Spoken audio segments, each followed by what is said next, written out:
A few days later, the servant who cleaned the room found that he had secretly hidden a small notebook under his pillow, reading it during his free time. Lan Qiren was very angry, fearing that he might be hiding something heretical, and ordered Lan Wangji to hand over the book. If Lan Wangji was clever, he would have obediently handed it over early on, but Lan Wangji stubbornly defended himself seriously, claiming it was not a bad book, but an ordinary reading material taken from the library. Was there any need to hide ordinary reading materials like this? The more Lan Wangji refused to explain, the more Lan Qiren suspected. Countless possibilities crossed his mind, each one worse than the last. He summoned 2 punishers and several helpers, making a big fuss and getting ready to impose family punishment. After the search, they found it was just a small booklet about cultivating spiritual herbs. When asked why, Lan Wangji still did not speak. The disciples searched his small desk and found a pile of spells, copied from the book, written in a crooked manner that looked like a child's scribbles with no meaningful order. Though the evidence was clear, Lan Wangji was determined not to talk. His small mouth seemed to have been silenced by himself, refusing stubbornly to open. No one could convince him otherwise. Everyone stopped wasting effort trying to coax him, and Lan Qiren directly compared each page in the booklet. All were techniques for speeding up growth of spiritual herbs. Just when he was completely puzzled, Lan Qiren, watching his younger brother from the side, suddenly smiled. Lan Qiren knew he was very familiar with his younger brother and must have an idea. Lan Qiren said, "Perhaps Zhan is trying to treat himself like a spiritual herb, attempting to help himself grow faster as the seedlings." Under his elder brother's betrayal, Lan Wangji finally hesitated and told the reason. "Zhan wanted to grow up quickly so that I can see my mother every day." Lan Qiren was saddened, said little, only telling him that people weren't like spiritual herbs. They had to grow slowly and couldn't be rushed. Then he took away the booklet to prevent the kid from blindly copying and causing trouble. But Lan Wangji didn't believe it. Somehow, he obtained a small talisman carved with a growth-accelerating symbol from the cultivators in their clan who grew spiritual herbs. He carried it with him every day, feeling that he was growing faster. Now that Wangxian had discovered it, he probably had to hand it over to Lan Qiren. His eyes nervously watched him. After hearing this story, Wangxian was filled with curiosity about Qing Hengjun and his wife's past. But with Lan Wangji right beside him, he didn't dare ask directly. So he restrained himself and looked at Lan Wangji with a softer expression.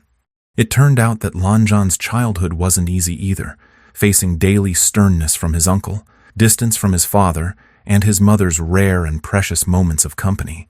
He wished day and night to grow up quickly to enjoy family happiness with his mother, but in the end, his mother died. Before he grew up, Lan Xiaoji looked guardedly at him. Wangxian glanced at him and said absent-mindedly, "Though I'm no expert, since spiritual herbs grow in the soil, shouldn't the growth-accelerating talisman also be used in the soil to work?" Lan Xiaoji's eyes widened, clearly never having thought about this question. He showed some annoyance on his face, thinking, no wonder carrying it around hadn't changed that he's still 6 and hadn't surpassed his elder brother. When would he ever grow up? Wangxian got up to leave, but a small hand grabbed his clothes. Lan Xiaoji hesitated. "Then how does it work?" Wangxian blinked. "Come with me." In the backyard, climbing roses covered an entire wall, blooming brightly with petals pink tinged with rose red. Very beautiful. They had been picked by the girls early in the morning to make rouge. The cloud recesses were full of white and simple flowers, appearing mournful like at a funeral, with the old and conservative people in mourning attire all gathered together. It was hard to say what was more gloomy. Lan Wangji had never seen such bright flowers. The striking rouge color dazzled him visually, making even Wangxian's black robes appear a little charming and coquettish. A rose petal leapt from the white wall and lightly rested on the boy's shoulder like a dragonfly touching water. Lan Xiaoji reached to pinch it, but Wangxian stopped him. "Be careful. That flower has thorns. The rose grows so low and old Liu hasn't trimmed it yet. This morning Miss Ying came, and her clothes got torn by it. She was very angry." Lan Wangji said, "Old Liu?" Wangxian said, "Old Liu is the gardener in Lotus Pier, but it's common for him to leave work halfway to go drinking." Lan Wangji said, "He should be punished." Wei Wuxian smiled and walked away.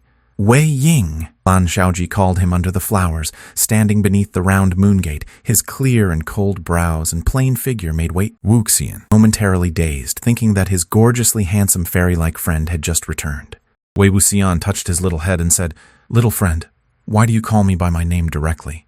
The order of seniority is messed up. Now you should call me Brother Wei, or Brother Xian." Lan Xiaoji looked up thoughtfully and said, "Didn't you say we are friends? Between friends, why can't we call each other by name directly? Even though I am small now, that's because of the curse technique. We are originally of the same generation. If we change the way we address each other just because of this, isn't that what messes up seniority?" Wei Wuxian was stunned for a moment and nodded, feeling that made some sense. But why did he always feel he was being taken advantage of? This little old-fashioned shrank to such a tiny size and still lectured him so seriously. Really something. Wei Wuxian asked, "What do you want to call me for?" Lan Xiaoji pointed to the distance. "There is someone over there." Under the rose bushes, a pair of dirty boots covered with mud stretched out from beneath the green leaves and red flowers. Wei Wuxian said, "That's old Liu."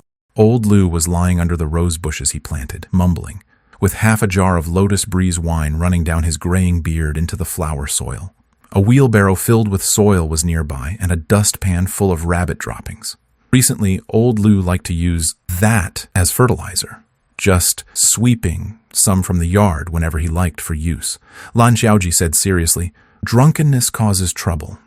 In the Lan family, it means a month's salary fine, and copying the collection of elegance 30 times by hand."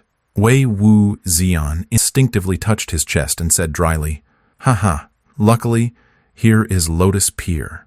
Lan Xiaoji curiously asked, "Isn't he punished at Lotus Pier?" Wei Wuxian said, they do. But the punishment is this." He walked to the drunk and took a jar of lotus breeze wine from the ground, pulled out the cork, and took a long gulp.